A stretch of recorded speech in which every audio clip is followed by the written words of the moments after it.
Makan sate boleh nggak Pak? Boleh, siapa bilang nggak boleh? Sate itu, Bapak tahu daging kambing.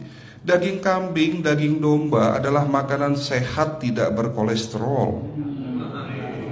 Yang kolesterol itu lemaknya Pak. Tapi kalau Bapak makan daging murni, dagingnya tok, ya sehat Pak.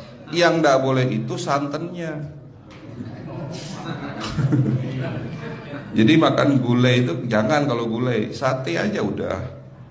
Ya, ataupun dibuat apalah, dibuat empal. Ya. Oke, itu yang pertama. Yang kedua, tolong catat. Jangan tidur larut malam, Pak. Batasan tidur jam berapa, Pak? Jam 11 paling telat. Jadi jam 10 harus sudah tidur. Kenapa? Apa penjelasan medisnya? Orang yang tidur di atas jam 11 akan terganggu fungsi livernya, Pak. Dimana liver kita ini fungsinya banyak. Ya, ada 500 fungsi liver loh, Pak. Fungsi jantung ada berapa, Pak? Fungsi jantung satu. Fungsi jantung tugasnya untuk mompa darah. Fungsi ginjal ada berapa? Dua. Absorpsi dan filtrasi. Fungsi liver 500 fungsi. Jadi organ yang paling berat dalam tubuh kita kerjanya adalah liver. Liver akan rusak manakala kalau kita tidur di atas jam 11 malam. Berarti 500 fungsi liver bisa rusak, Pak. Ini salah satu penyebab diabetes. Bukan hanya kerusakan pankreas, tapi rusaknya liver bisa jadi penyakit diabetes, Pak. Jadi kalau sakit diabetes itu, yang terganggu itu sebetulnya bukan hanya pankreasnya, livernya pun rusak, ususnya pun rusak. Makanya dalam pengobatan diabetes di klinik kami, itu bukan hanya ngobatin pankreas, tapi 3 organ penting ini saya obati: usus, liver, dan pankreas. Kebanyakan kenapa? Kalau dalam pengobatan tradisional, mereka tahunya diabetes itu hanya pankreas, ya kan? Tapi di sini dalam pengobatan holistik, orang yang kena liver itu 3 organ ini pasti rusak: usus, liver, dan pankreas. Salah satu penyebab dari kerusakan liver akibat kebiasaan tidur larut malam. Jadi salah satu penyebab diabetes pun bisa karena tidur larut malam. Ya, batasan tidur jam berapa? Sekali lagi, jam 11 harus sudah tidur pulas. Jadi jam 10, setengah 11 paling lambat kita harus tidur pulas. Nanti setelah jam 1 boleh bangun. Yang penting jam 11 sampai jam 1 ini harus tidur pulas. Jadi kalau Bapak mau sholat tahajud jam 2, setengah 3 ya monggo. Ya. Oke, itu yang kedua. Yang ketiga, air putih, Pak, dijaga 2 liter sehari. Bagaimana cara minumnya yang baik? Rasulullah sudah ngajarin kita ada 6 sunnah. Harus duduk, pakai tangan kanan, seteguk demi seteguk, membaca basmalah di saat minum, diakhiri dengan alhamdulillah, kan begitu. Ya, pagi hari minum 1 gelas, bangun tidur sebelum sholat subuh. Setelah sholat subuh boleh teh, tapi juga dibilas dengan 1 gelas air putih. Sebelum mandi nanti, Pak, minum air hangat. Kalau Bapak mandinya pakai air dingin boleh, tapi sebelum mandi minum air hangat, biar tubuh kita ini jangan terlalu dingin di saat kita kena air dingin.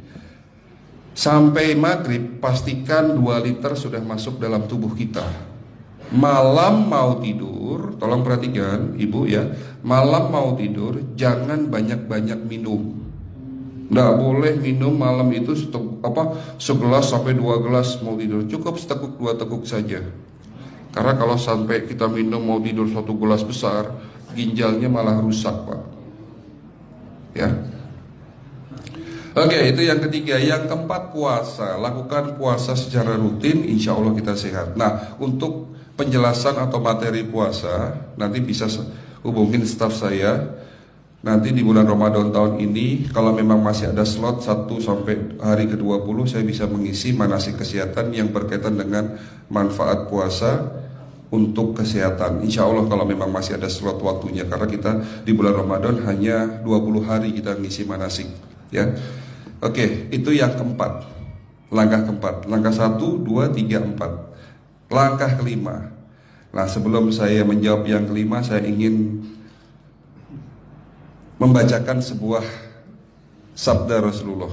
Rasulullah bersabda, di dalam tubuhmu ada segumpal daging. Jika segumpal daging itu sakit, akan sakitlah seluruh tubuhmu. Dan jika segumpal daging itu rusak, akan rusaklah seluruh tubuhmu. Apa itu segumpal daging? Segumpal daging itu adalah hati. Tapi ternyata yang dimaksud Rasulullah itu bukan liver, Pak. Yang dimaksud Rasulullah adalah hati kita, roh kita, jiwa kita, perasaan kita. Kalau hati kita rusak, kita banyak penyakit hati, iri, dengki, sombong, takabur dan sebagainya. Penyakit fisik akan muncul dalam tubuh kita. Ya, tidak ada orang stres itu sehat, betul tidak Pak? Tidak ada orang yang suka marah-marah itu sehat, betul tidak? Bahkan Rasulullah menganjur senyum adalah ibadah. Senangkan orang lain, permudah urusan orang lain, insya Allah kita sehat.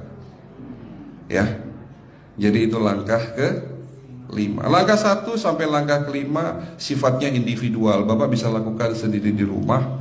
Tapi langkah ke-6 ini butuh bantuan pihak dokter atau rumah sakit. Kira-kira langkah ke-6 apa Pak?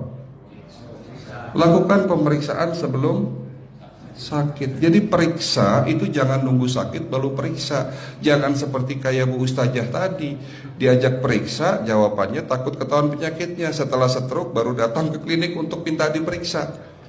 Kalau sudah stroke susah nggak nyembuhinnya Pak?